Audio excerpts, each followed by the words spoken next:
I just kind of feel like the animals are going to take over, and I'm ready for it. I'm here for it.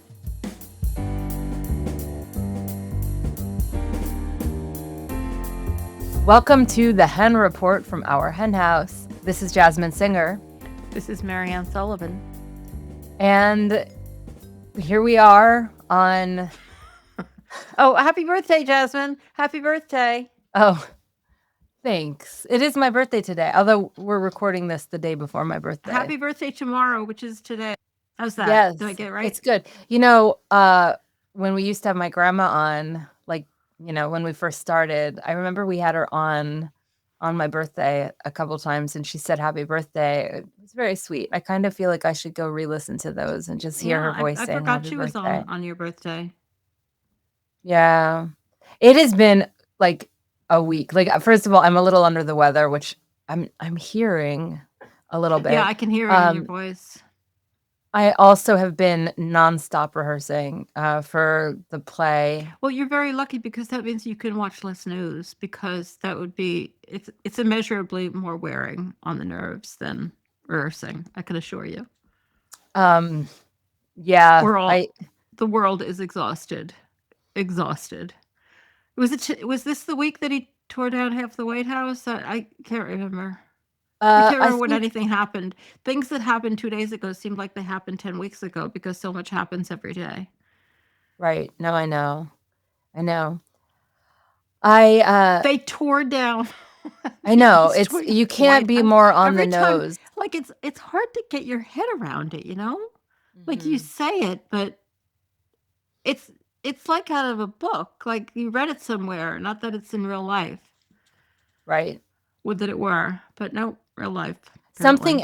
Something else is, to me, kind of like out of a book or out of a movie, and it's this news story, and I know I'm just jumping right into it here, but the first time I saw this was on the Today Show this morning, so like super mainstream, that a truck carrying lab monkeys from Tulane crashed, and the monkeys got out. I don't think they all got out. Some of them. Right. As of this recording, 3 are still on the loose, I think. And they killed, I think, 5 of them because they said they were dangerous. These monkeys. I went back and looked at it because I had not seen it on the Today Show, because I don't watch the Today Show. And you told me about it. So I went back and looked at a couple of articles, but I'm really curious to know, like, what was the tone? I was interested in that too, and I felt like it was extremely neutral. Like, I felt like it was I was waiting for a little, like, well, I'd run away too, like some kind of almost some kind of empathy at all. A nod toward it, but it was said in a very straightforward way. It did turn out, I think, that at least according to we're still in the middle of the story, but according to what I read, the driver told the police that the monkeys were dangerous. The driver who had just apparently crashed the truck. I don't know whether it was his fault, but he was the one who had just crashed the truck. And they just took him at his word, which I can't really, I mean, of course they're going to take him at his word. What other information do they have? And that was the basis for them thinking that the monkeys were dangerous. And that was not true. They were not infected with anything. They weren't owned by Tulane. They were owned by somebody else. Also disgusting. They were quote unquote owned by somebody else, and they were being transported, and they hadn't yet been used in experimentation. So, the ones who died probably escaped something even worse than death. So who knows? The whole story is so unbelievably sordid. It sounds like Wicked. I know that Wicked is about to be released, like the second half of it. The second half, yeah. You and I have seen it on Broadway. I've seen it like a billion times on Broadway. I don't even know why I've seen it a billion times, but sometimes when you live in New York City, as we did for so long, Broadway happens. Are you digressing by any chance? I am. But anyway, so like the crux of the story, which, as we've discussed, is an animal rights story. Which nobody ever mentions. I know. Even though it's completely blatant. I will tell you this. And obviously Wicked was originally a book, but my literary agent also had said to me once, why does no one talk about the fact that it's an animal rights story? And I was Oh, very happy because she's very she's savvy. the only one who figured that out, even Right. though it's completely blatant. But it's about, monkeys who are let out of being, confined for cruel and There were, horrible I mean, horrible it wasn't reasons. specifically about monkeys. I mean, there were a lot of different animals. Well, the flying monkeys, I guess, is what I'm thinking Oh, of, the but you're right. flying monkeys, right? Yeah, the Yeah, flying monkeys. but there are other Yeah. animals. But in any case, I that was the first thing I thought of when I saw this story, and Oh, I interesting. Yeah. I Well, you think we have that should. kind of poetic mind. You relate everything to Oh, Broadway. to Broadway. That's true. But I I am horrified by this story, and we're reporting on it right now, like, a couple hours after I originally saw it, like, it's very fresh in the news. I wonder I would imagine there are sanctuaries getting involved and saying, "Just let them Who fucking knows? live." I mean, they belong to somebody. Like, they'll probably just go back and do Yeah, but you know research. how it is when, like, animals escape, suddenly No, the it's public true. The one roots for hero them. animal, like, who escapes me, I actually have some compassion for. Right. Yeah. Exactly, exactly. I mean, I think the most disturbing thing about it is nothing mentions how they quote unquote euthanized them. God help us. But they use euthanize in the most like ridiculous sense. We killed them. They killed them. They murdered them. Euthanized them. Right. Um, but anyway, God. that's the word that they use, and it's the attitude. That's what breaks my heart. It's like you can't you can't like question this. You can't show any compassion. You can't think about the fact that they're owned by one company and being transferred by a different university, and then the driver says something lie about them, so they get killed, and all of that is basically fine Mhm. and normal. And that's the way this works. That's what drives me crazy. At least it made the news. Guess we should be thankful for that. But Yeah, probably more because it was kind of scary. well, for the monkeys. Yeah, but people are scared of them. And monkeys aren't. Humans have so much nerve. They call these monkeys aggressive. It's ridiculous. Yeah. It's also like Planet of the Apes. I wanna rewatch that. We should rewatch Planet of the We keep Apes. saying we're going to watch all of these movies, and we keep saying we're going to have movie night, and we keep planning it, and we keep not doing it. So I'm leaving it in your hands. We were going to do, not that it has anything to do with animal rights, so I digress. Practical Magic for going to do a showing of Practical Magic, which I haven't seen in several years for Halloween, which is a great witchy We could do it story. on my I mean, you wanna come over on my birthday night, which is today in podcast land? I have rehearsal, so it would have to be after rehearsal, but, Yeah, no, I'm not staying up until midnight to watch Practical I Magic. have been rehearsing pretty late. Yeah, I'm rehearsing till 9. Well, no, And right till also, you know 8:30. that Halloween for me is But Marianne, it's it's gonna be super it's rainy. Did you know hard. that? No, I thought no, I looked and it didn't look like it was going to be super rainy at all. Oh, that's Nobody's weird. interested in this. Nobody's No. interested. Okay, alright, back to animals. You know what? Wait, no, no, no, I do have a question. You get a lot of trick-or-treaters. What vegan candy did you get them this year? Oh, I got them the same thing I always get them. I can't remember what it's The called. It's those the airheads. airheads? Yeah, they always Yeah. like them. They're cheap, Can but I they're, you they're know, cheap. it's But it sort of looks like a full bar, not like a little Halloween little thing. And yeah, no, they're the kids love it. pure unadulterated sugar, Can I tell you and something? and The they're vegan. when I am in the play and, Judy Garland is she has a reliance on pills. The stage manager put M&Ms in the pill bottle, and so Uh I huh. open it and I take it out and I'm like I just pretended to eat it, and she's like, "It's M&Ms." I'm like, "I'm vegan." And then she's like, "Oh, okay, what do you want me to put in it?" Like, we started discussing what she could put in it, and I was like, "I could get vegan M&Ms." And everyone's like, "You can? Wow." And now I have I to didn't know you fucking could get. get vegan Yeah, well, M&Ms. they sell not they're not M&Ms. That's not the Well, brand, but yeah, they I I know figured, they yeah. have it at the vegan grocery store, which maybe we could go to when Oh, we're going to yeah. Buffalo, Yeah. and I could pick some up there. All right. But in any case, bird flu is back. That was a terrible transition. It's my birthday. Be generous. It's ridiculous. That was not a transition. That was not. Yeah, I actually tried to focus mostly on good news articles this week. Uh, but I figured we have to cover a little real news, and I don't think this is getting a lot of press, but bird flu was the biggest thing on the planet. Kind of died down. Everybody forgot about it. But Mhm. at the time, all the scientists said, well, this is not going to go away. It's going to be seasonal and cyclical. And now it's back. After a quiet summer, the virus is hitting poultry flocks hard in the run up to the holidays. Yeah, like the poultry flocks really care about the holidays. And they're making this is an article in the New York Times making a big deal about the shutdown, is limiting the amount of information that's available to everybody. And let's see, there have been seven the deaths of nearly 7 million farmed birds. 7 million birds. We just say it like it's nothing. And about 1.3 million turkeys. And you can imagine the comment that comes with that. Putting pressure on the nation's turkey supply in the run up to Thanksgiving. Fuck these people. I hate them so much. Uh, Also, reports of infected wild birds, of course, is surging because, we Mhm. create the flocks of the chickens, then the wild birds can catch it from them and then they can spread it. And dairy cows. There have been 3 states that have identified outbreaks in dairy cows: Idaho, Nebraska, and Texas. So, we're all going to die. We are all going to die. Do you Just think sit there. that bird flu is still as uh much of a looming threat as it was last year?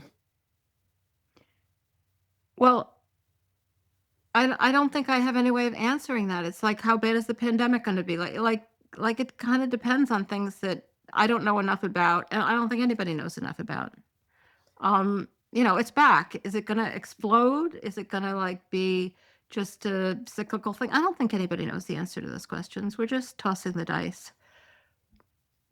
Oh, that reminds me of a lyric that you love that I get to But sing in my oh God, play. you like everybody out there. I just want you to know that knowing Jasmine is just like Judy, Judy, Judy, It, Judy, Judy Garland. my play It's is all like she ever talks it's about. in like a month.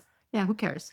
All right. What No, but what's the the line lyric? is I was Yeah, I lost, the losing dice were I love that tossed. song. That's one of my favorite songs. Just in time. Mhm. I found you just Well, in time. I was lost, the losing yep. dice were tossed. My bridges all were crossed. Nowhere to So go. good, What a right? great lyric. Yeah. Yeah, really All good. right, bird flu. All right. We're Bird tossing the flu. dice on the all life on the planet. What the hell?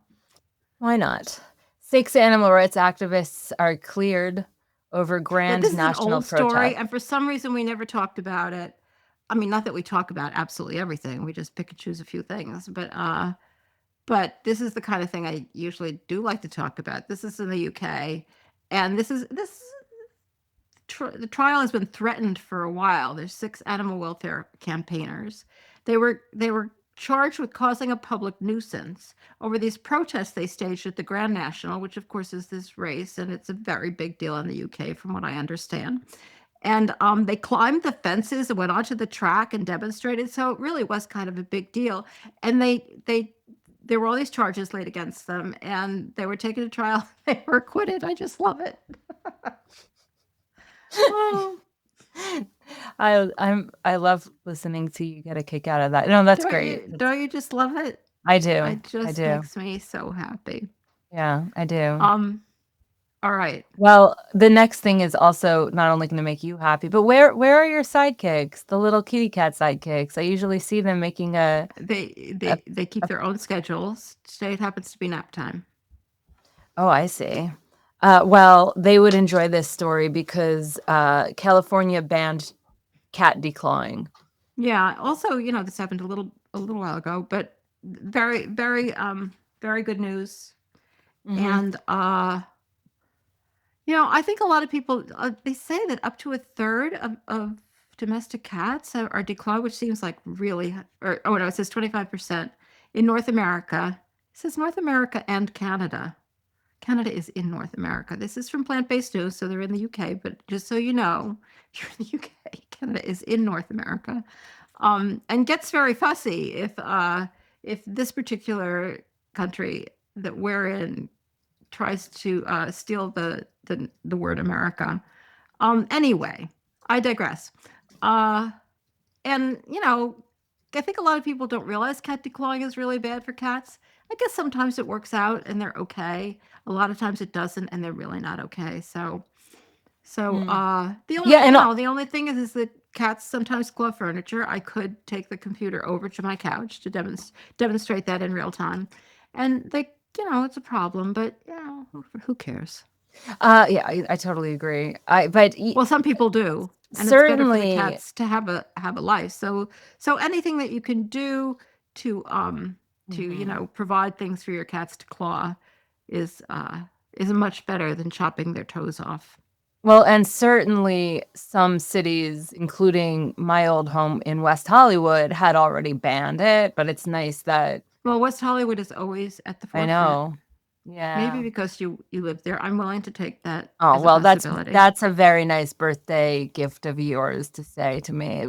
It was making these animal rights, you know, grand gestures well before I lived there. I only actually lived there for like a I year. didn't. I wasn't actually serious, Jasmine. No, I I was know. being I'm silly. aware. You know what's great? Excedrin. If you're gonna take a headache medicine, Excedrin has caffeine in it, and I took some like an hour ago, and now I'm like, blah, blah, blah, blah, blah, blah. Oh Pretty yeah, great. it has loads of caffeine. Yeah. All right, so let's talk about more good news, which is this is honestly this blew my mind. I know, this is unbelievable. I This agree. Like, this feels I feel like things are happening faster than I can keep up with them. We're making so much progress. I What feel happened like here? this is like People one of are those now April wondering, like, what's going on. this is like an April Fool's Day story, except it's not. Which it and this is like what you know how Veg News does those April Fool's Day stories and we all hate them uh Yeah. because they Because trick us. This is yeah, like because that, we but think it's they're true. real. Okay, Yeah. Oh, Vogue, what if we found out it was no, no, it's no, it's in real. plant-based news. They know what they're talking about. Vogue is going to stop featuring fur in all editorial content and advertising.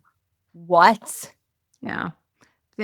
I mean, I'm sure there were many people involved in this, but Coalition to Abolish the Fur Trade, according to this article, was at the forefront. They've been putting sustained pressure on Condé Nast, and it's all of Condé Nast, which owns a bunch of it owns the New Yorker, Vanity Fair, GQ, but Vogue is obviously the big fur promoter, and it's partially because Anna Wintour, who used to be the publisher, the editor, I don't know, whatever she was a bitch, and she loved fur, and she used to live around the corner from me. I know that makes it sound like I'm rich, but really in New York, you could have very poor people living right up against very rich people. Well, also, I mean, She owned this big, beautiful townhouse in Soho. Um, what like while I was living there? yeah, I think so. Maybe no, it sounds vaguely familiar. They Yeah. used to do protests. Uh, but that was she might maybe she moved away. I don't know. By the time you were living there. Anyway, we digress. Just today's theme. Yeah. That's unbelievable. And this article notes that global fur production has dropped by 85% over the past 10 years. 85%. Like, who's even wearing it anymore? Who are these people? And it, it it's all but dead. I mean, it is dead, but the progress on Yeah. this issue has been truly, truly extraordinary. Yeah. And it's recent, like it's one of those things that it's fairly recent. It gives me hope. It really does. It really does. I have hope. You gave me hope on my birthday. Um, okay. So I want to talk about this other story, but before I do, I want to tell you that because it's a good intro into this story. I have this neighborhood app thing where like if something happens in the neighborhood, like you can, Yeah, yeah. you know, and someone said there's a lot of like lost pets on it. And someone said a cat just wandered into my house. And it was like it was like super friendly tabby cat, no tags. Oh, And I just was I like, hope they, they seemed nice. They were like, yeah. like Well, they wouldn't have just want to make posted if they were gonna like right. take them to the Yeah. shelter this afternoon. But I was like, what an awesome animal. Like cat was like, I'm Yeah. gonna go in there. Hi, I think I'm gonna move in here. Yeah, exactly. It's nice. But It's nice. right. That window will do. Just put up 18 Have you cat thought of a new trees. couch? I'd like something pleather so I can claw at it. But that reminds me of this, and speaking of places I used to live, I lived in Santa Cruz for a while in Northern California, or it's technically the Central California coast, but it's a little bit more associated with Northern California. And now there's a story, as reported in the New York Times, that sea otters are stealing surfboards in Santa Cruz. Yeah, apparently this is a thing. Apparently it's been a thing before. 2 years ago, this one particular otter 841, they could have given her a name, and Yeah, seriously. it was a Let's call her female. Nadine. Nadine the otter. What I love this story. They just come up to surfers and they bite them and they take their surfboards. And then they won't give them back. That's It's so that's great. that's It's so awesome. great. People are pretty generous about it, though. Some of them are not going to be like how people are. But Yeah. it sounds like people they do get the surfboards back. They have like lifeguards or whatever, or patrol people who have gone in and rescued people's surfboards and wrested them away.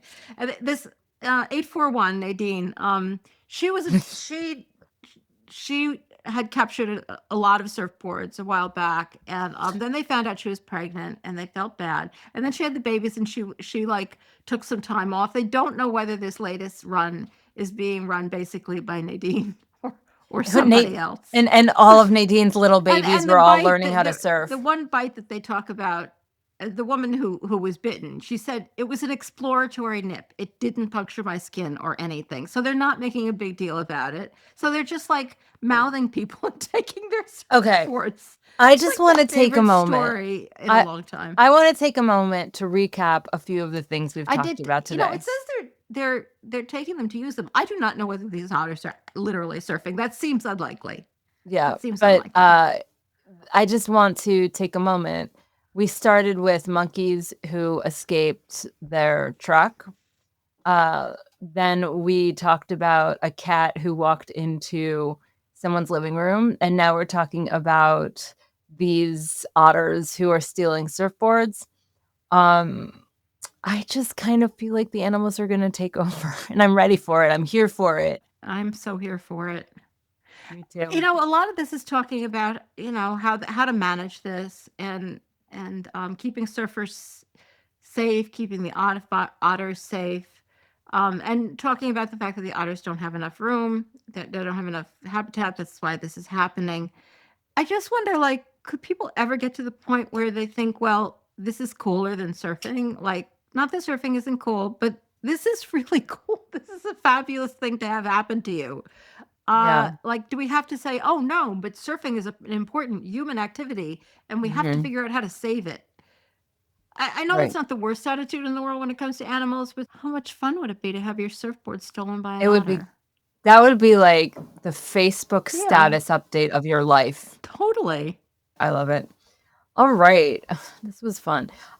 So one thing I forgot to mention at the top of the show was that the Our Hen House podcast empire has Rising Anxieties comes out on Tuesdays. The Hen Report, which is this, comes out on Thursdays, and the long form interview on Fridays. Bonus for Flock members comes out on Mondays. We are on YouTube and also all the places where you can listen to podcasts. So make sure that like it, share it, all those things. Another thing that's kind of bananas to me is that we're actually here at like the end of year. We're now finally at our end of year fundraiser, which is when we do the vast majority of the fundraising for our year. Like I don't know the exact percentage, but I would say it's at least 80% of our annual funds are raised during this time between October 30th, my birthday, which always kicks off our end of year fundraiser, but also just between that and the end of the year, it's a really, really important time for us. And so I want to thank you, our listeners, immensely for just supporting our hen house for all these years, for your dedication to changing the world for animals. Honestly, we have the best audience in the world. I've checked, and it's true. They're the most compassionate, brilliant, determined people. who are out there trying to create change for animals. And so if you would like to join the Our Hen House flock, or even if you're already in it and you would like to make sure that you're keeping us afloat, for every dollar you donate starting today, we'll receive two. So we're hoping to raise Well, we'll $60,000 by receive the end of two the year. additional. I mean, for every dollar you Oh, donate, right. we'll receive two additional. Wow. I already messed up the messaging about our end of year fundraise. Two additional, thank you. Yeah, we have a triple match is basically the point. And this is the last year of the triple match because the foundation that provided a third of it uh, is no longer in the mix. So this is our last year that you donate $1 and it counts as $3. We're feeling optimistic because of our incredible supporters, and it's a difficult moment in the world, to say the least. So we understand that not everyone can donate, but if you are able to, even if it's just like a few dollars, honestly, we really truly value every single donation we get. So ourhenhouse.org/support will show you our membership options, and you can make a donation there. So thank you for those of you who have made. I've gotten some lovely birthday donations, and I just really appreciate that, and I really appreciate you. So thank you. Do you want to talk about the Veganic Summit? Sure. Because It I know is you're super up. It is excited. coming up, and I think that a lot of. I always feel like whenever we do anything about gardening, we get a lot of feedback. A lot of our listeners are gardeners. If you're not, you can stop listening to this. But as we all know, doing any kind of veganic farming, veganic gardening is very hard. You go to the garden store and all of the products, they're not even that easy to check to make sure they're vegan or not. So the folks at the Veganic Summit, and we had Jimmy Vidali on a couple of weeks ago to talk about it. Every year they do this great totally free well, it's not totally free. It's a free 3-day online event. You can pay to get some extra pieces, but the basics are all free. You can sign up at veganicsummit.com, and it'll be on November 7th to 9th of this year. I think this is so important. If you have any interest in gardening, it's just so depressing to find out that you've put ground up bones in your soil, and that's what you're growing your vegetables on. So I love the work Cool. they're doing. Yeah, I do too. So we will also include the link to that in our show notes. Thank you so much to those of you who are tuned in. Thanks to Vicki Beechler and Jen Riley also for their help in putting together this podcast and Our Hen House And as a whole. miss tomorrow's interview. It's an animal law podcast interview. I think people will be really interested in it because it has to do with this crazy California. It is a crime in California to confine animals without adequate exercise. Wow. It's a crime. And there are some lawyers out there who are trying to get that law enforced. Love it. Love it. Lots of hope today on Our Hen House. Who knew? All right, we'll talk to you next time.